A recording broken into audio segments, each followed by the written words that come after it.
ನಮಸ್ತೆ ಎಲ್ಲರಿಗೂ, ನಾನು ಶ್ವೇತಾ. ಇವತ್ತಿನ ತರಗತಿಯಲ್ಲಿ ರಾಜಕೀಯ ಆರ್ಥಿಕತೆಯ ಅರ್ಥ, ವ್ಯಾಖ್ಯಾನ ಮತ್ತು ವ್ಯಾಪ್ತಿಯ ಕುರಿತಾಗಿ ಕೆಲವು ವಿಚಾರಗಳನ್ನು ತಿಳ್ಕೊಳ್ಳುವ ಪ್ರಯತ್ನ ಮಾಡುವ. Meaning, definitions and scope of political economy ಅಂತ. ರಾಜ್ಯಶಾಸ್ತ್ರ ವಿಭಾಗದ ವಿದ್ಯಾರ್ಥಿಗಳಾಗಿ ಆರ್ಥಿಕತೆಯನ್ನು ನಾವು ಯಾಕೆ ಅಧ್ಯಯನ ಮಾಡಬೇಕು ಮತ್ತು ರಾಜಕೀಯದ ಜೊತೆಗೆ ಆರ್ಥಿಕತೆ ಹೇಗೆ ಸೇರಿಕೊಂಡಿತು ಅನ್ನುವಂಥ ಒಂದು ಸಂಶಯ ನಮಗೆ ಬರಬಹುದು. ಆದರೆ ಪ್ಲೇಟೋ ಮತ್ತು ಅರಿಸ್ಟಾಟಲ್ ಅವರ ಕಾಲದಷ್ಟೇ ಒಂದು ಹಳೆಯ ಇತಿಹಾಸವನ್ನು ಹೊಂದಿದೆ ರಾಜಕೀಯ ಆರ್ಥಿಕತೆ ಅನ್ನುವಂಥ ವಿಷಯ. ಇನ್ನು ಹೆಚ್ಚಿಗೆ ಮಾಹಿತಿ ಬೇಕು ಅಂತ ಹೇಳಿದ್ರೆ 17ನೇ ಶತಮಾನದವರೆಗೂ ಕೂಡ ಇಕನಾಮಿಕ್ಸ್ ಅಥವಾ ಅರ್ಥಶಾಸ್ತ್ರ ಅನ್ನುವಂಥ ಒಂದು ವಿಷಯವನ್ನು ರಾಜ್ಯಶಾಸ್ತ್ರದ ಉಪಶಾಖೆಯಾಗಿ ಇದನ್ನು ಅಧ್ಯಯನ ಮಾಡಲಾಗ್ತಾ ಇತ್ತು. 17ನೇ ಶತಮಾನದ ನಂತರ ಹಲವಾರು ಆರ್ಥಿಕ ತಜ್ಞರು ಅರ್ಥಶಾಸ್ತ್ರ ಅನ್ನುವಂಥ ಒಂದು ವಿಷಯವನ್ನು ರಾಜ್ಯಶಾಸ್ತ್ರದಿಂದ ಪ್ರತ್ಯೇಕಗೊಳಿಸ್ತಾರೆ. ಹಾಗಾಗಿ ರಾಜಕೀಯ ಆರ್ಥಿಕತೆ ಅನ್ನುವಂಥದ್ದು ಹಳೆಯ ಒಂದು ಅಧ್ಯಯನ ವಿಧಾನ ಕೂಡ ಹೌದು, ಹಳೆಯ ವಿಷಯ ಕೂಡ ಹೌದು. ಆದರೆ ಇತ್ತೀಚೆಗೆ ಇದು ಹೆಚ್ಚಿಗೆ ಪ್ರಚಲಿತವನ್ನು ಪಡೆದಂಥ ಒಂದು ವಿಚಾರ ಅಂತ ನಾವು ಹೇಳಬಹುದು. ಇದರ ವಿಷಯವಾಗಿ ಹಲವಾರು ಚರ್ಚೆಗಳು ನಾವು ದಿನನಿತ್ಯ ಆಗ್ತಾ ಇರೋದನ್ನು ಕಾಣಬಹುದು. ಹೇಗೆ ರಾಜಕೀಯದವರು ಅನುಸರಿಸುವಂಥ ನೀತಿ ಅಥವಾ ಸರ್ಕಾರ ಮಾಡುವಂಥ ನೀತಿಗಳು ಆರ್ಥಿಕತೆಯ ಮೇಲೆ ಪರಿಣಾಮವನ್ನು ಉಂಟು ಮಾಡ್ತವೆ ಅನ್ನುವಂಥದ್ದು. ಆರ್ಥಿಕತೆ ಕೂಡ ಒಂದು ರಾಜಕೀಯ ವ್ಯವಸ್ಥೆಯಲ್ಲಿ ಒಂದು ಪ್ರಮುಖ ಸಾಧನ ಕೂಡ ಹೌದು. ಆದರೆ ಆರ್ಥಿಕತೆ ಬೆಳಿಬೇಕು ಅಥವಾ ಪ್ರಗತಿಯನ್ನು ಸಾಧಿಸಬೇಕು ಅಂತ ಹೇಳಿದ್ರೆ ಸರ್ಕಾರದ ಹಸ್ತಕ್ಷೇಪ ಕೂಡ ಬೇಕಾಗ್ತದೆ. ಅತಿಯಾದ ಹಸ್ತಕ್ಷೇಪ ಮಾಡಿದ್ರೂ ಕೂಡ ಆರ್ಥಿಕತೆ ಬೆಳವಣಿಗೆ ಆಗೋದು ಸ್ವಲ್ಪ ಕುಂಠಿತ ಆಗ್ಬೋದು. ಅಥವಾ ಹಸ್ತಕ್ಷೇಪ ಮಾಡೋದೇ ಇದ್ರೆ ಆದಾಯ ಕೆಲವು ಜನರಲ್ಲಿ ಸೀಮಿತಗೊಳಿಸಿ ಒಂದು ಅಸಮಾನತೆ ಏರ್ಪಡುವಂಥ ಒಂದು ಸಂದರ್ಭ ಕೂಡ ಬರ್ಬೋದು. ಹಾಗಾಗಿ ಸರ್ಕಾರ ಮತ್ತು ಆರ್ಥಿಕತೆ ಎರಡೂ ಕೂಡ ಜೊತೆಯಾಗಿ ಸಾಗಬೇಕು. ಸೊ ಈ ರಾಜ್ಯಶಾಸ್ತ್ರ ಅಥವಾ ರಾಜಕೀಯ ಮತ್ತು ಆರ್ಥಿಕತೆ ಇದೆರಡರ ಸಮ್ಮಿಲನವನ್ನು ನಾವು ಅಧ್ಯಯನ ಮಾಡುವುದನ್ನು ರಾಜಕೀಯ ಆರ್ಥಿಕತೆ ಅಂತ ಹೇಳಿ ಕರೀತೇವೆ. ಹಾಗಾಗಿ ಇವತ್ತಿನ ತರಗತಿಯಲ್ಲಿ ನಾವು ಸಂಪೂರ್ಣವಾಗಿ ರಾಜಕೀಯ ಆರ್ಥಿಕತೆಯ ಅರ್ಥ ಏನು, ಇದರ ವ್ಯಾಖ್ಯಾನಗಳು ಏನು ಮತ್ತು ಇದರ ವ್ಯಾಪ್ತಿ ಎಷ್ಟು ಅನ್ನೋದನ್ನು ನಾವು ಕಲಿಯುವ ಪ್ರಯತ್ನ ಮಾಡೋಣ. ರಾಜಕೀಯ ಆರ್ಥಿಕತೆಯು ಸಮಾಜ ವಿಜ್ಞಾನದ ವಿಭಾಗಗಳಾಗಿರುವಂಥ ರಾಜ್ಯಶಾಸ್ತ್ರ ಮತ್ತು ಅರ್ಥಶಾಸ್ತ್ರದ ನಡುವಿನ ಒಂದು ಅಂತರ್ಶಿಸ್ತೀಯ ಅಧ್ಯಯನ ಆಗಿದೆ. ಹಾಗಾಗಿ ವ್ಯಕ್ತಿ, ಸರ್ಕಾರ ಮತ್ತು ಸಾರ್ವಜನಿಕ ನೀತಿಗಳ ನಡುವೆ ಇರುವಂಥ ಒಂದು ಅಂತರ್ ಸಂಬಂಧವನ್ನು ನಾವು ವಿಶ್ಲೇಷಣಾತ್ಮಕವಾಗಿ ಈ ವಿಭಾಗದಲ್ಲಿ ಕಲಿಬಹುದು. ಅರ್ಥಶಾಸ್ತ್ರದಲ್ಲಿ ಉತ್ಪಾದನೆ, ವಿನಿಮಯ, ವಿತರಣೆ, ಅನುಭೋಗ ಆಗಿರ್ಬೋದು ಅಥವಾ ಆರ್ಥಿಕ ನೀತಿಗಳು ಒಂದು ಪ್ರಮುಖ ಪಾತ್ರವನ್ನು ವಹಿಸ್ತದೆ. ಅದೇ ರೀತಿ ರಾಜಕೀಯ ನಿರ್ಧಾರಗಳು ಪ್ರತ್ಯಕ್ಷವಾಗಿ ಅಥವಾ ಪರೋಕ್ಷವಾಗಿ ಕೂಡ ಆರ್ಥಿಕತೆಯ ಮೇಲೆ ವ್ಯಾಪಕವಾದ ಪರಿಣಾಮವನ್ನು ಉಂಟು ಮಾಡ್ತಾ ಇರ್ತವೆ. ಒಂದು ರಾಜಕೀಯ ವ್ಯವಸ್ಥೆ ಅಂತ ಹೇಳಿ ಬಂದಾಗ ಒಂದು ಸಂಘಟಿತವಾಗಿರುವಂಥ ಒಂದು ಸಮಾಜವನ್ನು ವ್ಯವಸ್ಥಿತವಾಗಿ ಆಡಳಿತ ನಡೆಸುವುದು ಅಂತ ಹೇಳಿ ಬರುತ್ತೆ. ಸೊ ಹೀಗೆ ವ್ಯವಸ್ಥಿತವಾಗಿ ಆಡಳಿತ ನಡೆಸುವಂಥ ಸಂದರ್ಭದಲ್ಲಿ ಸಮಾಜ ಹೊಂದಿರುವಂಥ ಆರ್ಥಿಕ ತಳಹದಿ ಯಾವುದು, ಅನುಸರಿಸುವ ಆರ್ಥಿಕ ಸಿದ್ಧಾಂತ ಯಾವುದು, ಇದು ಸರ್ಕಾರದ ನೀತಿಗಳ ಮೇಲೆ ಹೇಗೆ ಪರಿಣಾಮವನ್ನು ಬೀರುತ್ತೆ ಅಥವಾ ಪ್ರಭಾವವನ್ನು ಉಂಟು ಮಾಡ್ತದೆ ಅನ್ನುವಂಥದ್ದನ್ನು ಕೂಡ ನಾವು ಅರ್ಥ ಮಾಡ್ಕೊಳ್ಬೇಕಾಗತ್ತೆ. ಅರ್ಥಶಾಸ್ತ್ರ ಮತ್ತು ರಾಜ್ಯಶಾಸ್ತ್ರ ಇದೆರಡರ ನಡುವಿನ ಅಂತರ್ಕ್ರಿಯೆ ರಾಜಕೀಯ ಆರ್ಥಿಕತೆ ಅನ್ನುವಂಥದ್ದು. ಅರ್ಥಶಾಸ್ತ್ರ ಅಂದ ತಕ್ಷಣ ನಮಗೆ ನೆನಪಾಗುವುದೇ ಉತ್ಪಾದನಾ ಕ್ಷೇತ್ರ, ವಿನಿಮಯ, ವಿತರಣೆ, ಮಾರುಕಟ್ಟೆ, ಅಭಿವೃದ್ಧಿ, ಅನುಭೋಗ, ಇದೆಲ್ಲವನ್ನು ನಾವು ಅರ್ಥಶಾಸ್ತ್ರ ಅಂತ ಹೇಳಿದಾಗ ನಮ್ಮ ಕಣ್ಣು ಮುಂದೆ ಬರುತ್ತೆ. ಆದರೆ ಸರ್ಕಾರ ಮಾಡುವಂಥ ಕೆಲವು ನೀತಿಗಳು ಅರ್ಥವ್ಯವಸ್ಥೆಯ ಮೇಲೆ ಪರಿಣಾಮ ಬೀರಿದಾಗ ನಮಗೆ ಸರ್ಕಾರ ಮತ್ತು ಅರ್ಥವ್ಯವಸ್ಥೆಯ ನಡುವಿನ ಹೊಂದಾಣಿಕೆ ಎಷ್ಟರ ಮಟ್ಟಿಗೆ ಇರಬೇಕು ಅನ್ನೋದು ನಮಗೆ ಗಮನಕ್ಕೆ ಬರುತ್ತೆ. ಹಾಗಾಗಿ ರಾಜಕೀಯ ವ್ಯವಸ್ಥೆಯನ್ನು ಹೊರತುಪಡಿಸಿ ನಾವು ಅರ್ಥಶಾಸ್ತ್ರವನ್ನು ಕಂಪ್ಲೀಟಾಗಿ ಓದೋದು ಕೂಡ ಕಷ್ಟ. ಹಾಗಾಗಿ ಅರ್ಥಶಾಸ್ತ್ರಕ್ಕೆ ನಾವು ಅರ್ಥಶಾಸ್ತ್ರ ಅಥವಾ ಅರ್ಥವ್ಯವಸ್ಥೆಯನ್ನೇ ಬಿಟ್ಟು ಒಂದು ರಾಜಕೀಯ ವ್ಯವಸ್ಥೆಯನ್ನು ನೆನಪಿಸ್ಕೊಳ್ಬೋದಾ ಅಂತ ಹೇಳಿದ್ರೆ ತಪ್ಪಾಗುತ್ತೆ. ಯಾಕಂತ ಹೇಳಿದ್ರೆ ರಾಜಕೀಯ ಸಿದ್ಧಾಂತಕಾರರು ಕೂಡ ಒಂದು ವಿಶೇಷವಾಗಿ ನಾವು ಕಾರ್ಲ್ ಮಾರ್ಕ್ಸ್ ಅವರನ್ನು ನೆನಪಿಸಿಕೊಳ್ಳಲೇಬೇಕು. ಅರ್ಥವ್ಯವಸ್ಥೆಯ ಮೇಲೇನೆ ಆತ ಸೂಪರ್ ಸ್ಟ್ರಕ್ಚರ್ ಅಂತ ಹೇಳಿ ಸಾಮಾಜಿಕವಾಗಿದ್ದಾಗಿರ್ಬೋದು ಅಥವಾ ರಾಜಕೀಯವಾಗಿರುವಂಥ ಒಂದು ಸೂಪರ್ ಸ್ಟ್ರಕ್ಚರನ್ನು ಕಟ್ತಾ ಹೋಗ್ತಾನೆ. ಯಾವ ವ್ಯವಸ್ಥೆಯಲ್ಲಿ ಆರ್ಥಿಕವಾಗಿ ಸಮಾನತೆ ಇದೆಯೋ ಅಥವಾ ಅರ್ಥವ್ಯವಸ್ಥೆ ಸುಭದ್ರವಾಗಿದೆಯೋ ಅಲ್ಲಿ ಕಟ್ಟಿದಂಥ ರಾಜಕೀಯ ವ್ಯವಸ್ಥೆ ಕೂಡ ಸುಭದ್ರವಾಗಿರುತ್ತೆ ಅಥವಾ ನೆಲಕಚ್ಚಿ ಹೋಗುತ್ತೆ ಅಂತ ಹೇಳುವಂಥದ್ದು. ಹಾಗಾಗಿ ಅರ್ಥವ್ಯವಸ್ಥೆ ಕೂಡ ರಾಜಕೀಯ ಚಟುವಟಿಕೆ ನಡೀಲಿಕ್ಕೆ ಒಂದು ಪ್ರಮುಖ ಪಾತ್ರವನ್ನು ನಿರ್ವಹಿಸ್ತದೆ ಅನ್ನೋದನ್ನು ನಾವು ಯಾವತ್ತೂ ಕೂಡ ಮರಿಬಾರದು. ಇನ್ನು ಅದೇ ರೀತಿ ರಾಜಕೀಯ ಆರ್ಥಿಕತೆ ರಾಜಕೀಯ ಮತ್ತು ಆರ್ಥಿಕ ವಿಜ್ಞಾನಗಳ ಒಂದು ಸಂಗಮ ಅಂತ ಹೇಳಿ ನಾವು ಇದನ್ನು ಹೇಳ್ಬೋದು. ಆರ್ಥಿಕ ನೀತಿಗಳಾಗಿರ್ಬೋದು, ನಿರ್ಧಾರಗಳು, ಪರಿಣಾಮಗಳು ಹೇಗೆ ರಾಜಕೀಯ ಶಕ್ತಿ ಮತ್ತು ನಿಯಂತ್ರಣದ ಮೂಲಕ ಒಂದು ನಿರ್ದಿಷ್ಟ ರೂಪವನ್ನು ಪಡೆಯುತ್ತದೆ ಎಂಬುದನ್ನು ನಾವು ಅಧ್ಯಯನ ಮಾಡುವ ಒಂದು ವಿಷಯ ಅಂತ ಕರಿಬೋದು. ಅಥವಾ ಇನ್ನೂ ಸುಲಭವಾಗಿ ನಾವು ಅರ್ಥ ಮಾಡ್ಕೊಳ್ಬೇಕು ಅಂತ ಹೇಳಿದ್ರೆ ಸರ್ಕಾರಗಳು ಹೇಗೆ ಆರ್ಥಿಕ ಸಂಪನ್ಮೂಲಗಳನ್ನು ಹಂಚಿಕೊಳ್ತದೆ ಅಥವಾ ಆರ್ಥಿಕ ನೀತಿಗಳನ್ನು ಹೇಗೆ ರೂಪಿಸ್ತವೆ, ಆರ್ಥಿಕ ಚಟುವಟಿಕೆಗಳು ರಾಜಕೀಯ ಪ್ರಕ್ರಿಯೆಗಳನ್ನು ಹೇಗೆ ಪ್ರಭಾವಿಸ್ತದೆ ಎನ್ನುವುದರ ಒಂದು ವಿವರಣೆಯನ್ನು ನಾವು ರಾಜಕೀಯ ಆರ್ಥಿಕತೆಯಲ್ಲಿ ಕಾಣಬಹುದು. ಇಲ್ಲಿ ಕೆಲವು ಉದಾಹರಣೆ ಉದಾಹರಣೆಗಳ ಮೂಲಕ ನಾವು ಹೇಳಿದ್ರೆ ನಿಮಗೆ ಇನ್ನೂ ಸ್ಪಷ್ಟವಾಗಿ ಅರ್ಥ ಆಗ್ಬೋದು. ಈಗ ಪಂಚವಾರ್ಷಿಕ ಯೋಜನೆಗಳು ಅಂತ ಈ ಅರ್ಥವ್ಯವಸ್ಥೆಯಲ್ಲಿ ಇದ್ದ ಯೋಜನೆಗಳಲ್ಲ, ಬದಲಾಗಿ ಯೋಜನೆಗಳನ್ನು ಮಾಡಿದ್ಯಾರು? ಸರ್ಕಾರ ಯಾಕೆ ಮಾಡಿತು? ಈಗ ಭಾರತದ ಅರ್ಥವ್ಯವಸ್ಥೆ ಸುಧಾರಣೆಯನ್ನು ಕಾಣಬೇಕು ಅಂತ ಹೇಳಿ ನಾವು 5 year ಪ್ಲಾನ್ಸ್ ಅಂತ ಹೇಳಿದನ್ನು ಅಡಾಪ್ಟ್ ಮಾಡಿ ನೋಡಿದ್ವಿ, ಅದನ್ನು ಪ್ರಯೋಗಾತ್ಮಕವಾಗಿ ನೋಡಿದ್ವಿ. ಒಂದಷ್ಟು ವರ್ಷಗಳ ಕಾಲ, ಸುದೀರ್ಘ ವರ್ಷಗಳ ಕಾಲ ಪಂಚವಾರ್ಷಿಕ ಯೋಜನೆಗಳ ಆಧಾರದಲ್ಲಿ ನಮ್ಮ ಒಂದು ರಾಜ್ಯಕ್ಕೆ ವ್ಯವಸ್ಥೆ ಕೂಡ ರೂಪುಗೊಳ್ತಾ ಹೋಯಿತು. ಆದರೆ ಇತ್ತೀಚಿನ ಕೆಲವು ವರ್ಷಗಳಲ್ಲಿ ಪಂಚವಾರ್ಷಿಕ ಯೋಜನೆಗಳು ರದ್ದಾಗಿ ನೀತಿ ಆಯೋಗ ಅಂತ ಹೇಳಿ ಅದು ಪುನಃ ಸಂಘಟನೆಗೊಂಡಿದ್ದನ್ನು ನೋಡಬಹುದು. ಇನ್ನು ಬ್ಯಾಂಕ್ಗಳ ರಾಷ್ಟ್ರೀಕರಣ ಮಾಡಿದ್ದು 1969 1980 ಇಸವಿಯಲ್ಲಿ. ಬ್ಯಾಂಕ್ಗಳ ರಾಷ್ಟ್ರೀಕರಣ ಯಾಕೆ ಮಾಡಲಾಯಿತು? ಬ್ಯಾಂಕ್ಗಳು ಸ್ವತಃ ರಾಷ್ಟ್ರೀಕರಣಗೊಂಡ್ವಾ? ಖಂಡಿತವಾಗ್ಲೂ ಇಲ್ಲ. ಎಲ್ಲ ಬ್ಯಾಂಕ್ಗಳು ಕೂಡ ತಾವು ಹೆಚ್ಚು ಲಾಭ ಪಡ್ಕೊಳ್ಬೇಕು ಅನ್ನೋದನ್ನು ಬಯಸ್ತವೆ ಹೊರತು ಸುಲಭವಾಗಿ ಅಥವಾ ಯಾರಿಗಾದ್ರೂ ಒಂದು ಅನುಕೂಲ ಆಗಲಿ ಅನ್ನುವಂಥ ಮನೋಭಾವನೆ ಆ ಸಂದರ್ಭದಲ್ಲಿ ಅಥವಾ ಕಾಲಘಟ್ಟದಲ್ಲಿ ಇದ್ದದ್ದು ಕಂಡು ಬರೋದಿಲ್ಲ. ಅದಕ್ಕೋಸ್ಕರ ಸರ್ಕಾರ ಏನು ಮಾಡ್ತು? ಬ್ಯಾಂಕುಗಳ ರಾಷ್ಟ್ರೀಕರಣ ಮಾಡ್ತು. ಅದರಿಂದಾಗಿ ಒಬ್ಬ ಕಡು ಬಡವ ಕೂಡ ಒಂದು ಅಕೌಂಟ್ ಓಪನ್ ಮಾಡಲಿಕ್ಕೆ, ₹1 ಸೇವ್ ಮಾಡಲಿಕ್ಕೆ ಕಾರಣ ಆಯಿತು. ಸೊ ಸರ್ಕಾರ ಏನು ಮಾಡುತ್ತೆ ಅಂತ ಹೇಳಿದ್ರೆ, ಕೆಲವು ಆರ್ಥಿಕ ನೀತಿಗಳು ಸಾಮೂಹಿಕವಾಗಿ ಒಳಿತನ್ನು ಸಾಧಿಸಬೇಕು ಅಂದಾಗ ಕೆಲವು ಇಂಥ ಯೋಜನೆಗಳನ್ನು ಜಾರಿಗೆ ತರ್ತವೆ. ಹೊಸ ಆರ್ಥಿಕ ನೀತಿ ಆಗಿರ್ಬೋದು, LPG, ಲಿಬರಲೈಸೇಷನ್, ಗ್ಲೋಬಲೈಸೇಷನ್, ಪ್ರೈವೇಟೈಸೇಷನ್ ಅಂತ ಏನು ಹೇಳ್ತೀವಿ, ಈ LPG ಮಾಡೆಲ್ ಕೂಡ ಒಂದು ಸರ್ಕಾರದ ನೀತಿಗೆ ಸಾಕ್ಷಿ ಅಂತ ನಾವು ಹೇಳಬಹುದು. ಇನ್ನು ನೋಟು ಅಮಾನ್ಯೀಕರಣ ಆಗಿರ್ಬೋದು 2016 ಇಸವಿಯಲ್ಲಿ. ಕಪ್ಪು ಹಣವನ್ನು ಸಂಪೂರ್ಣವಾಗಿ ನಿಲ್ಲಿಸೇ ಬಿಡಬೇಕು ಅನ್ನುವಂಥ ಒಂದು ಇದರಲ್ಲಿ ಒಂದು ₹500 ಹಾಗೂ ₹1000 ನೋಟನ್ನು ಅಮಾನ್ಯೀಕರಣಗೊಳಿಸಿತು. ಉದ್ದೇಶ ಏನು? ಆರ್ಥಿಕತೆಯನ್ನು ಒಂದು ಯಾವುದೇ ರೀತಿಯ ಆರ್ಥಿಕತೆಯಲ್ಲಿ ಕಪ್ಪು ಚುಕ್ಕೆ ಬರಬಾರ್ದು ಅನ್ನುವಂಥದ್ದು, ಅದನ್ನು ಸ್ವಚ್ಛಗೊಳಿಸಬೇಕು ಅನ್ನುವಂಥ ಕಾರಣ. ಇದನ್ನು ಮಾಡಿದ್ಯಾರು? ಸರ್ಕಾರ ಮಾಡಿದ್ದು. ಹಾಗಾಗಿ ಸರ್ಕಾರ ಮತ್ತು ಆರ್ಥಿಕತೆ ಎರಡೂ ಕೂಡ ಜೊತೆಯಾಗಿ ಸಾಗಿದಷ್ಟು ರಾಜ್ಯಗಳು ಬೆಳವಣಿಗೆಯನ್ನು ಕಾಣ್ತವೆ ಅನ್ನುವಂಥದ್ದು. ಹಾಗಾಗಿ ರಾಜಕೀಯ ಆರ್ಥಿಕತೆ ಎಂಬ ಪದ ಎಲ್ಲಿಂದ ಬಂತು ಅಂತ ಹೇಳಿ ನಾವು ನೋಡೋದಾಗಿದ್ರೆ, ಖಂಡಿತವಾಗ್ಲೂ ಇದೂ ಕೂಡ ಗ್ರೀಕ್ ಭಾಷೆಯ ಪದನೇ. ಪೊಲಿಟಿಕಲ್ ಅನ್ನುವಂಥದ್ದು ನಮಗೆ ಗೊತ್ತಿದೆ, ಪೊಲೀಸ್ ಅನ್ನುವಂಥ ಪದದಿಂದ ಬಂದಿದ್ದು. ಪೊಲೀಸ್ ಅಂತ ಹೇಳಿದ್ರೆ ನಗರ ರಾಜ್ಯಗಳು ಅನ್ನುವಂಥ ಅರ್ಥವನ್ನು ಕೊಡ್ತವೆ.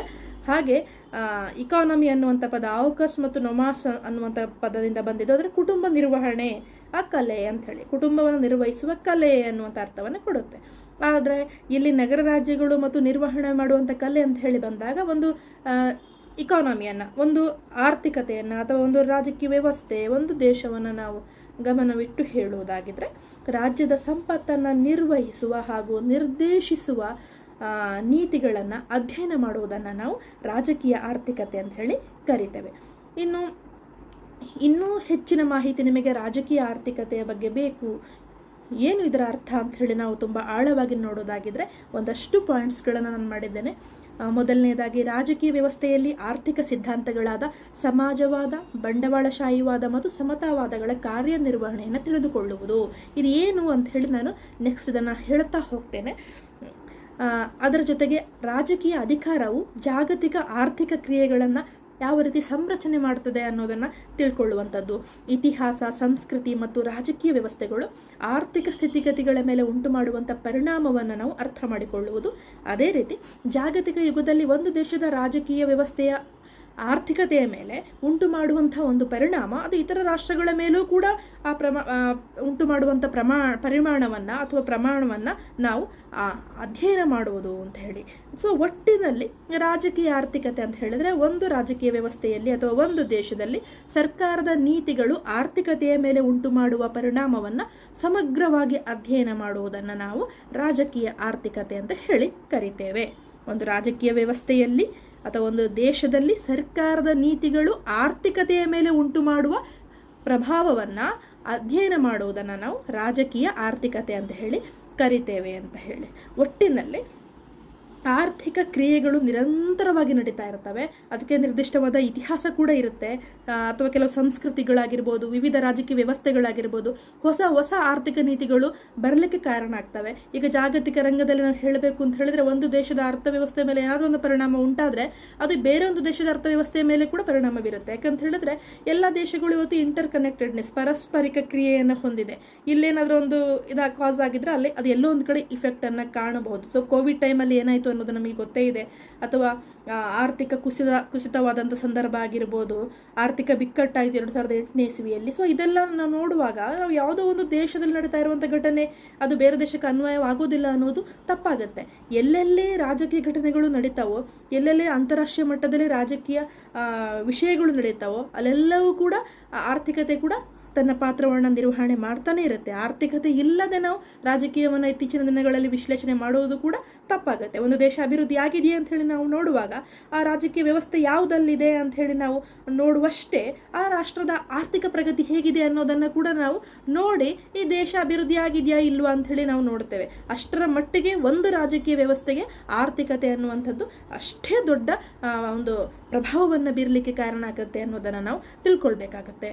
ಈಗ ಬನ್ನಿ, ರಾಜಕೀಯ ಆರ್ಥಿಕತೆಯ ಪ್ರಮುಖ ವಿಧಗಳು ಯಾವುದು ಅಂತ ನಾನಾಗ ಹೇಳ್ತಾ ಹೋದೆಲ್ಲ. ರಾಜಕೀಯ ಆರ್ಥಿಕತೆ ಅಂದರೆ ಏನು ಅಂತ ಹೇಳಿ ಕಲಿಯುವಾಗ ರಾಜಕೀಯ ಆರ್ಥಿಕತೆಯನ್ನು ನಾವು ಗಮನಿಸುವಾಗ ವಿಶ್ವ ರಾಜಕೀಯದಲ್ಲಿ 3 ವಿಧವಾದ ಪ್ರಮುಖ ಆರ್ಥಿಕತೆ ವಿಧಗಳನ್ನು ನಾವು ನೋಡ್ತೇವೆ. ಇದು ಕವಲೊಡೆದು ಬೇರೆ ಬೇರೆ ಉಪವಿಭಾಗಗಳಾಗಿ ಆಗಿರಬಹುದು, ಆದರೆ ಪ್ರಮುಖವಾಗಿ 3 ವಿಧದ ರಾಜಕೀಯ ಆರ್ಥಿಕತೆಯ ಲಕ್ಷಣಗಳನ್ನು ನಾವು ದೇಶದಲ್ಲಿ ಕಾಣ್ತೇವೆ. ಯಾವುದೆಲ್ಲ ಅಂತ ನಾವು ನೋಡೋದಾಗಿದ್ರೆ, ಒಂದು ಸಮಾಜವಾದ, ಎರಡನೇದು ಬಂಡವಾಳಶಾಹಿವಾದ, ಸಮತಾವಾದ. ಒಂದಲ್ಲ ಒಂದು ದೇಶ ಈ 3ರಲ್ಲಿ ಒಂದು ಪ್ರಿನ್ಸಿಪಲ್ ಅನ್ನಾದ್ರೂ ಇಟ್ಕೊಂಡಿರುತ್ತೆ ಅಲ್ವಾ.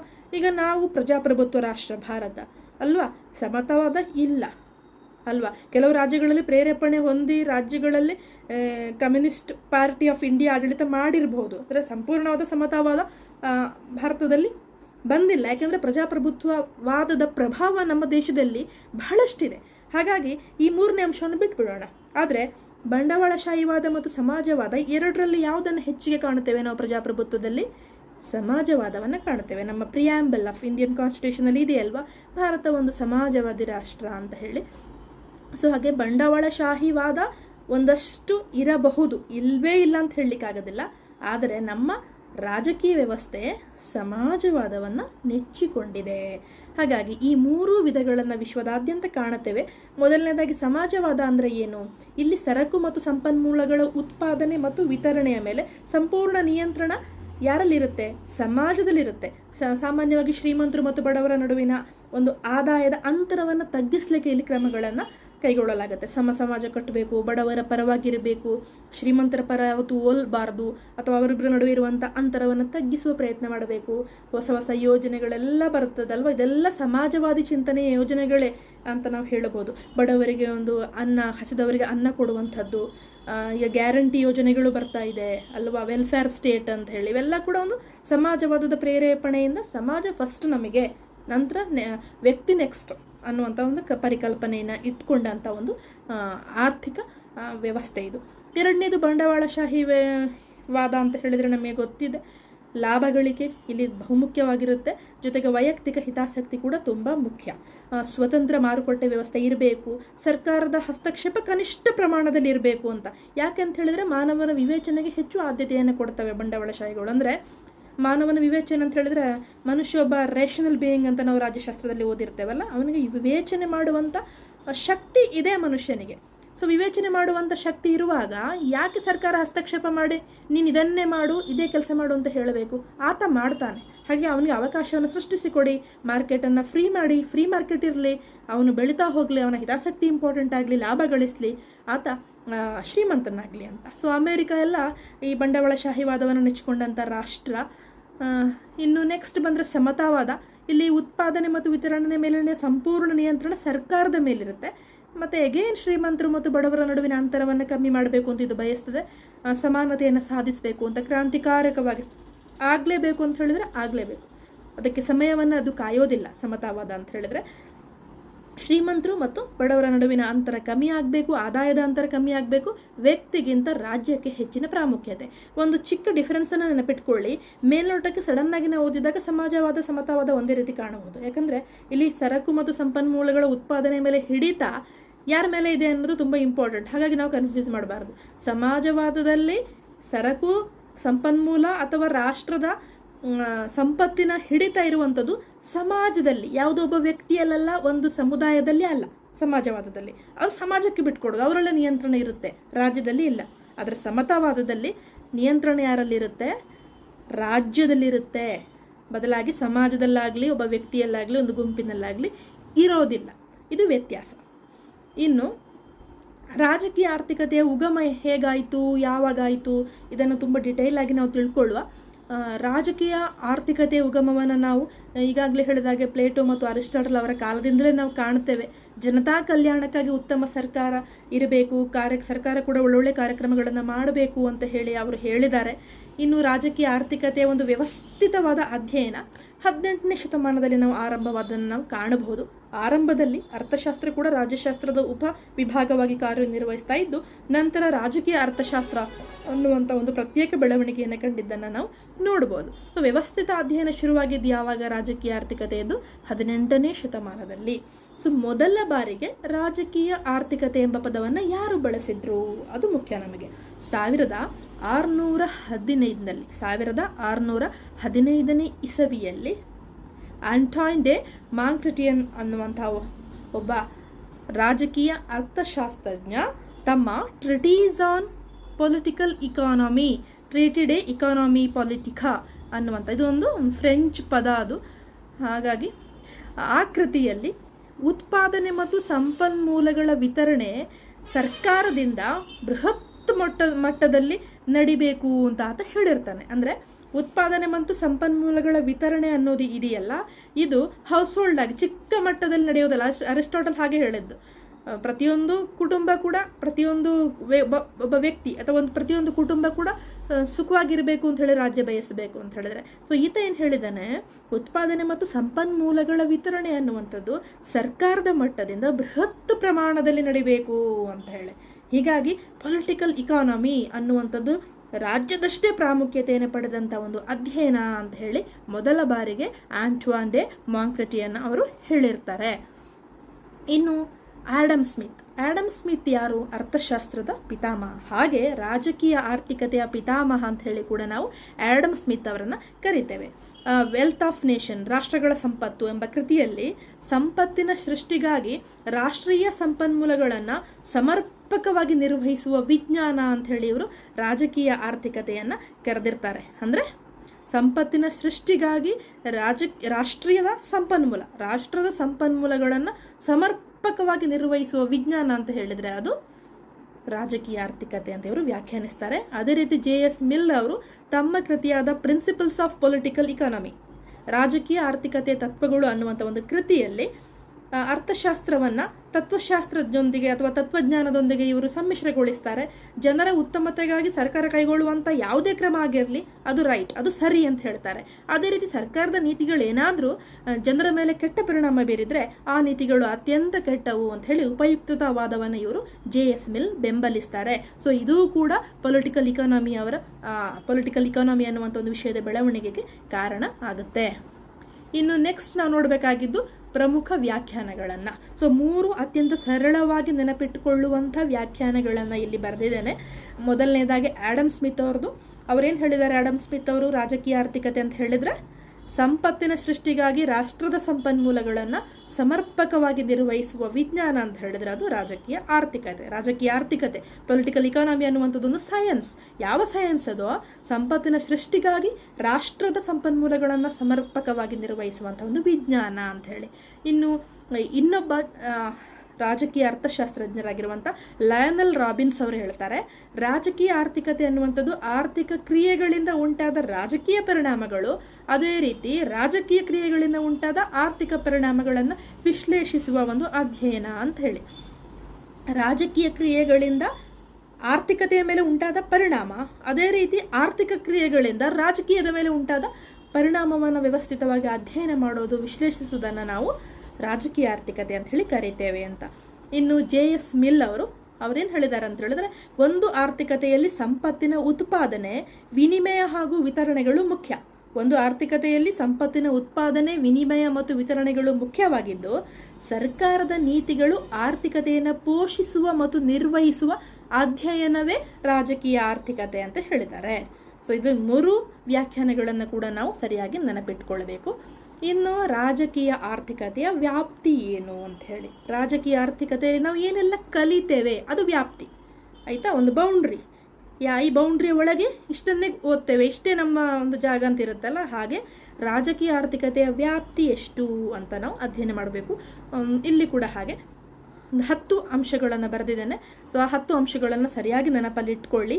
ಮೊದಲನೇದು ರಾಜಕೀಯ ಆರ್ಥಿಕತೆಯ ವ್ಯಾಪ್ತಿ ಅಂತ ಹೇಳಿದ್ರೆ ಇದೊಂದು ಅಂತರ್ಶಿಸ್ತೀಯ ಅಧ್ಯಯನ. ಸೊ ಇದು ನಿಮಗೆ ಸುಲಭವಾಗಿ ನೆನಪಿಟ್ಕೊಳ್ಬೋದು.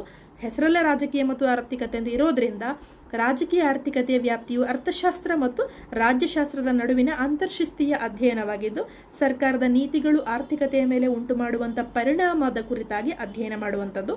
ಒಂದು ದೇಶದ ಸಾಮಾಜಿಕ ವ್ಯವಸ್ಥೆಯು ಅವಲಂಬಿಸಿರುವಂತಹ ಆರ್ಥಿಕ ಚಟುವಟಿಕೆಗಳು ಸಾರ್ವಜನಿಕ ನೀತಿ ನಿರೂಪಣೆಯಲ್ಲಿ ನಿರ್ವಹಿಸುವಂಥ ಪಾತ್ರವನ್ನು ನಾವಿಲ್ಲಿ ಅಧ್ಯಯನ ಮಾಡಬಹುದು. ಅದೇ ರೀತಿ ಎರಡನೇ ಅಂಶ ಆರ್ಥಿಕ ಸಿದ್ಧಾಂತಗಳು ಮತ್ತು ಅನುಷ್ಠಾನ. ರಾಜಕೀಯ ವ್ಯವಸ್ಥೆ ಅಂತ ಹೇಳಿ ಬಂದಾಗ ನಾನು ಈಗಾಗಲೇ ಹೇಳಿದಿರುವ ರೀತಿಯಲ್ಲಿ ಪ್ರಮುಖ 3 ಆರ್ಥಿಕ ಸಿದ್ಧಾಂತಗಳಿದೆ: ಸಮಾಜವಾದ, ಸಮತಾವಾದ ಮತ್ತು ಬಂಡವಾಳಶಾಹಿವಾದ ಅಂತ ಹೇಳಿ. ಇವು ಸಾರ್ವಜನಿಕ ನೀತಿ ರಚನೆಯಲ್ಲಿ ಬೀರಬಹುದಾದ ಪ್ರಭಾವವನ್ನು ನಾವು ತಿಳಿದುಕೊಳ್ಳಬೇಕು ಅಂತ ಹೇಳಿ. ಜಯಪ್ರಕಾಶ್ ನಾರಾಯಣ್ ಆಗಿರ್ಬೋದು.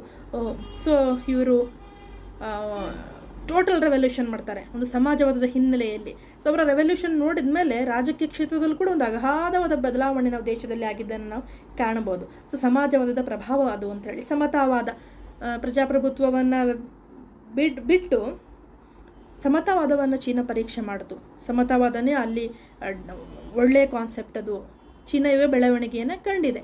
ಅಮೆರಿಕ ಬಂಡವಾಳಶಾಹಿವಾದವನ್ನು ನೆಚ್ಚಿಕೊಂಡು ಒಂದು ಪ್ರಬಲ ಆರ್ಥಿಕ ಶಕ್ತಿಯಾಗಿ ಇವತ್ತು ವಿಶ್ವದಲ್ಲಿ ಗುರುತಿಸಿಕೊಂಡಿದೆ. ಹಾಗಾಗಿ ಆರ್ಥಿಕ ಸಿದ್ಧಾಂತಗಳು ಕೂಡ ರಾಜಕೀಯ ಬೆಳವಣಿಗೆಯಲ್ಲಿ ಪ್ರಮುಖ ಪಾತ್ರವನ್ನು ನಿರ್ವಹಿಸುವುದನ್ನು ನಾವು ನೋಡಬಹುದು. ಇನ್ನು 3ನೆಯ ವ್ಯಾಪ್ತಿ ಏನು ಅಂತ ಹೇಳಿದ್ರೆ ಸಂಪನ್ಮೂಲಗಳ ನಿರ್ವಹಣೆ. ಒಂದು ದೇಶದ ಸಂಪತ್ತನ್ನು ನಿರ್ವಹಿಸುವ ಮತ್ತು ಸಮರ್ಪಕವಾಗಿ ವಿತರಿಸುವಂಥ ಸರ್ಕಾರದ ನೀತಿಗಳನ್ನು ಅರಿಯುವ ಮೂಲಕ ರಾಜಕೀಯ ಕ್ಷೇತ್ರ ಆರ್ಥಿಕ ಕ್ಷೇತ್ರವನ್ನು ಹೇಗೆ ಪ್ರಭಾವಿಸ್ತದೆ ಅನ್ನುವುದನ್ನು ನಾವು ಇಲ್ಲಿ ತಿಳ್ಕೊಳ್ಳಬಹುದು. ಇನ್ನು 4ನೇ ವ್ಯಾಪ್ತಿ ಸರ್ಕಾರಗಳ ನೀತಿ ರಚನೆ. ಸರ್ಕಾರ ಸಾರ್ವಜನಿಕ ನೀತಿ ರಚನೆಯನ್ನು ರಾಜಕೀಯ ಪಕ್ಷಗಳು ಮತ್ತು ಹಿತಾಸಕ್ತಿಗಳ ಪ್ರಭಾವದ ನಡುವೆ ಕೂಡ ಆರ್ಥಿಕ ಯೋಜನೆಗಳನ್ನು ಸಂರಕ್ಷಿಸುವಂಥ ಒಂದು ವಿಧಾನಗಳನ್ನು ನಾವಿಲ್ಲಿ ತಿಳ್ಕೊಳ್ಬಹುದು ಅಂತ ಹೇಳಿ. ರಾಜಕೀಯ ಅಂದ ತಕ್ಷಣದಲ್ಲಿ ಪೊಲಿಟಿಕಲ್ ಪಾರ್ಟೀಸ್ ಬರ್ತವೆ ಅಲ್ವಾ, ಹಿತಾಸಕ್ತಿ ಗುಂಪುಗಳು ಅಂತ ಬರ್ತವೆ, ಇಂಟ್ರೆಸ್ಟ್ ಗ್ರೂಪ್ಸ್, ಪ್ರೆಷರ್ ಗ್ರೂಪ್ಸ್ ಎಲ್ಲವೂ ಇರುತ್ತೆ. ಸೊ ಇದರೆಲ್ಲ ನಡುವೆ ಕೂಡ ಒಂದು ಸರ್ಕಾರ ಅಂತ ಹೇಳಿ ಬಂದಾಗ ಅದು ಪಾರದರ್ಶಕವಾಗಿರಬೇಕು.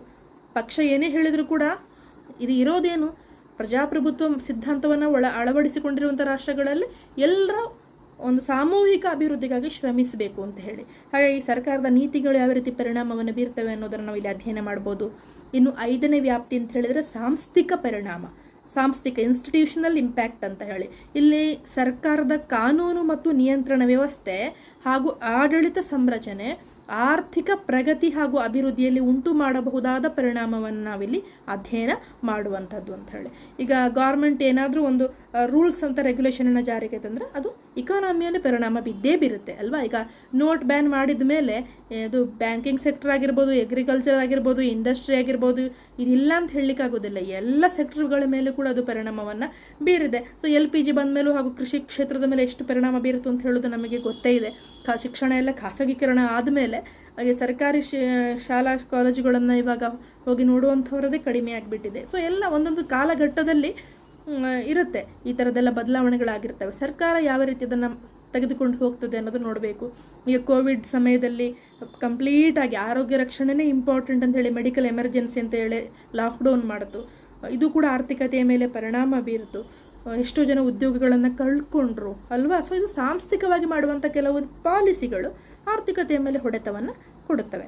ಇನ್ನು 6ನೇದು ಜಾಗತಿಕ ಪರಸ್ಪರ ಕ್ರಿಯೆಗಳು, ಗ್ಲೋಬಲ್ ಇಂಟ್ರ್ಯಾಕ್ಷನ್ ಅಂತ ಹೇಳ್ತೇವೆ ನಾವು. ಇಲ್ಲಿ ಒಂದು ದೇಶ ಯಾವತ್ತೂ ಕೂಡ ತಟಸ್ಥವಾಗಿರಲಿಕ್ಕೆ ಸಾಧ್ಯ ಇಲ್ಲ.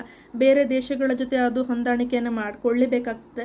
ಹಾಗಾಗಿ ಅಂತಾರಾಷ್ಟ್ರೀಯ ರಾಜಕೀಯ ವ್ಯವಸ್ಥೆಯ ಜೊತೆಗೆ ಅಂತಾರಾಷ್ಟ್ರೀಯ ಆರ್ಥಿಕತೆಯನ್ನು ಅಧ್ಯಯನ ಮಾಡುವ ಮೂಲಕ ಒಂದು ದೇಶದ ಆರ್ಥಿಕತೆಯು ಜಾಗತಿಕ ಮಟ್ಟದಲ್ಲಿ ಬೀರಬಹುದಾದಂಥ ಪ್ರಭಾವ ಏನು ಅನ್ನೋದನ್ನು ಕೂಡ ನಾವು ರಾಜಕೀಯ ಆರ್ಥಿಕತೆಯಲ್ಲಿ ಕಲಿಬಹುದು. ಇನ್ನು 7ನೇದು ಸಂಪನ್ಮೂಲಗಳ ವಿತರಣೆ. ಸೊ ರಾಜಕೀಯ ಮತ್ತು ಆರ್ಥಿಕ ವ್ಯವಸ್ಥೆ ಸಂಪನ್ಮೂಲಗಳ ವಿತರಣೆಯಲ್ಲಿ ಅನುಸರಿಸುವ ನೀತಿ ಮತ್ತು ಸಿದ್ಧಾಂತಗಳನ್ನು ನಾವಿಲ್ಲಿ ತಿಳಿದುಕೊಳ್ಳಬಹುದು. ಸಂಪನ್ಮೂಲಗಳ ವಿತರಣೆ ಅಂತ ಹೇಳಿ ಬಂದಾಗ ಸಮಾಜವಾದಿ ಚಿಂತನೆಯಲ್ಲಿ ನಾವು ಎಲ್ಲರ ಅಭಿವೃದ್ಧಿಯನ್ನು ಮೊದಲುಗೊಂಡು ಅದರಲ್ಲೂ ಕೂಡ ಬಡವರು, ಶ್ರಮಿಕರು, ಹಿಂದುಳಿದವರು, ಮಹಿಳೆಯರು, ಮತ್ತು ಶೈಕ್ಷಣಿಕವಾಗಿ ಸಾಮಾಜಿಕವಾಗಿ ಹಿಂದುಳಿದ ವರ್ಗದವರು ಇವರನ್ನೆಲ್ಲರಿಗೂ ಕೂಡ ಹೆಚ್ಚಿನ ಪ್ರಾಶಸ್ತ್ಯ ಕೊಟ್ಟು ಅಭಿವೃದ್ಧಿ ಯೋಜನೆಗಳನ್ನು ಸರ್ಕಾರ ರಚಿಸ್ತದೆ ಅಲ್ವಾ. ಸೊ ಇದನ್ನು ಕೂಡ ನೆನಪಿಟ್ಕೊಳ್ಬೇಕಾಗುತ್ತೆ ನಾವು. ಇನ್ನು 8ನೇ ವ್ಯಾಪ್ತಿ ಸುಸ್ಥಿರ ಅಭಿವೃದ್ಧಿ ಅಂತ, ಸಸ್ಟನೇಬಲ್ ಡೆವಲಪ್ಮೆಂಟ್. ಸರ್ಕಾರದ ಆರ್ಥಿಕ ನಿರ್ಧಾರಗಳು ಪರಿಸರ ಮತ್ತು ಭವಿಷ್ಯದ ಪೀಳಿಗೆಯ ಅಭಿವೃದ್ಧಿಗೆ ನೀಡಬಹುದಾದ ಕೊಡುಗೆಗಳು ಹಾಗೂ ತೊಡಕನ್ನು ಉಂಟು ಮಾಡುವಂಥ ಒಂದು ಕ್ರಮಗಳನ್ನು ಕೂಡ ನಾವು ರಾಜಕೀಯ ಆರ್ಥಿಕತೆಯಲ್ಲಿ ಕಾಣಬಹುದು. ಒಂದು ಹೊಸ ಕ್ರಾಂತಿಕಾರಿ ಬದಲಾವಣೆ ಆರ್ಥಿಕ ಕ್ಷೇತ್ರದಲ್ಲಿ ತಂತು ಅಂತ ಹೇಳಿದ್ರೆ ಅದು ಪರಿಸರದ ಮೇಲೂ ಒಂದು ಪರಿಣಾಮ ಬೀರಬಹುದಲ್ವಾ ಅಂತ ಹೇಳಿ. ಒಂದು ಎಕ್ಸಾಂಪಲ್ ಕೊಡಬೇಕು ಅಂತ ಹೇಳಿದ್ರೆ, ಎಲ್ಲೋ ಒಂದು ಅಣೆಕಟ್ಟು ಕಟ್ಟಬೇಕು ಅಥವಾ ಒಂದು ಹೈವೇ ಮಾಡಬೇಕು ಅಂತ ಹೇಳಿದಾಗ ಸಂಪತ್ಭರಿತವಾದ ಕೃಷಿ ಭೂಮಿಯನ್ನು ಗೌರ್ಮೆಂಟ್ ಒತ್ತುವರಿ ಮಾಡಬಹುದು. ಅಲ್ಲಿ ಕೃಷಿಗೆ ಎಲ್ಲದರದ ಎಫೆಕ್ಟ್ ಆಗ್ಬೋದು, ಅಥವಾ ಅದನ್ನೇ ನಂಬಿಕೊಂಡಂಥ ಎಷ್ಟು ಕೂಲಿ ಕಾರ್ಮಿಕರಿಗೆ ತೊಂದರೆ ಆಗ್ಬೋದು. ಅಥವಾ ಅಣೆಕಟ್ಟುಗಳನ್ನು ಮಾಡಬೇಕು ಅಂತ ಹೇಳಿ ಬಂದಾಗ, ಕಾಡಂಚಿನ ಗ್ರಾಮಗಳನ್ನು ಒತ್ತುವರಿ ಮಾಡಬೇಕು ಅಂತ ಹೇಳಿ ಬಂದಾಗ ಅದನ್ನೇ ನೆಚ್ಚಿಕೊಂಡಿರುವಂಥ ಎಷ್ಟೋ ಬಡ ಅಥವಾ ಬುಡಕಟ್ಟು ಕುಟುಂಬಗಳು ಅವರು ಕೂಡ ಬೀದಿ ಪಾಲಾಗುವಂಥ ಪರಿಸ್ಥಿತಿ ಬರುತ್ತೆ. ಪುನರ್ವಸತಿ ಕೂಡ ಸರ್ಕಾರ ಸರಿಯಾಗಿ ಕಲ್ಪಿಸೋದಿಲ್ಲ. ಸೊ ಯಾವುದೋ ಒಂದು ಡೆವಲಪ್ಮೆಂಟ್ಗೋಸ್ಕರ ಅಭಿವೃದ್ಧಿ ಅನ್ನುವಂಥ ಹೆಸರಿನಲ್ಲಿ ಪರಿಸರದ ಮೇಲೂ ಪರಿಣಾಮ ಆಗ್ತಾ ಇರುತ್ತೆ. ಸೊ ಇವತ್ತು ಮಾತ್ರ ನಾವು ಡೆವಲಪ್ ಆಗಿ ಇವತ್ತು ಮಾತ್ರ ಸುಖವಾಗಿ ನಿದ್ದೆಯನ್ನು ಮಾಡಿದರೆ ಸಾಲದು. ಸೊ ನಮ್ಮ ಮುಂದಿನ ಪೀಳಿಗೆ ಕೂಡ ಅದನ್ನು ಮಾಡುವ ಹಾಗೆ ಇರಬೇಕು ಯೋಜನೆಗಳು ಅಂತ ಬಂದಾಗ. ಸೊ ಹಾಗೆ ಇದನ್ನು ಕೂಡ ನಾವು ನೆನಪಿನಲ್ಲಿ ಇಟ್ಕೊಳ್ಬೇಕು, ಇದನ್ನು ಕಲಿಬೇಕು ಇಲ್ಲಿ. ಇನ್ನು 9ನೇ ಅಂಶ ತಾಂತ್ರಿಕ ಹಾಗೂ ವೈಜ್ಞಾನಿಕ ಪ್ರಗತಿ. ಜಾಗತೀಕರಣದ ಪರಿಣಾಮವಾಗಿ ಆರ್ಥಿಕ ಕ್ಷೇತ್ರ ತಾಂತ್ರಿಕತೆಗೆ ತೆರೆದುಕೊಂಡಿದೆ ಅಲ್ವಾ. ನವೀನ ಆರ್ಥಿಕ ಸಲಕರಣೆಗಳೆಲ್ಲ ಸಮಾಜದಲ್ಲಿ ಯಾವ ರೀತಿ ಬದಲಾವಣೆಗಳನ್ನು ಉಂಟು ಮಾಡ್ತದೆ ಅನ್ನೋದನ್ನು ತಿಳ್ಕೊಳ್ಬೋದು. ಈಗ ಡಿಜಿಟಲ್ ಇಕಾನಮಿ ಅಂತ ಬಂದಿದೆ. ಸೊ ಬ್ಯಾಂಕಿಗೆ ಹೋಗೋ ಅವಶ್ಯಕತೆ ಕೂಡ ಇಲ್ಲ, ನಗದು ಕೈಲಿ ಇರಬೇಕು ಅಂತ ಇಲ್ಲ, ಆನ್ಲೈನಲ್ಲಿ ಪೇಮೆಂಟ್ಗಳೆಲ್ಲ ಮಾಡಬಹುದು. ಸೊ ಈ ವೈಜ್ಞಾನಿಕವಾಗಿ ನಾವು ತಾಂತ್ರಿಕವಾಗಿ ಕೌಶಲ್ಯಗಳು ಜಾಸ್ತಿ ಆಗ್ತಾ ಇದ್ದ ಹಾಗೆ ಆರ್ಥಿಕತೆ ಮೇಲೆ ಯಾವ ರೀತಿ ಪರಿಣಾಮ ಉಂಟು ಮಾಡಬಹುದು ಅಲ್ವಾ, ಇದನ್ನು ಕೂಡ ನಾವು ಇಲ್ಲಿ ಕಲಿಬಹುದು. ಇನ್ನು 10ನೇ ಅಂಶ ಸಾಮಾಜಿಕ ಪ್ರಗತಿ ಮತ್ತು ಸಮಾನತೆ ಅಂತ ಹೇಳಿ.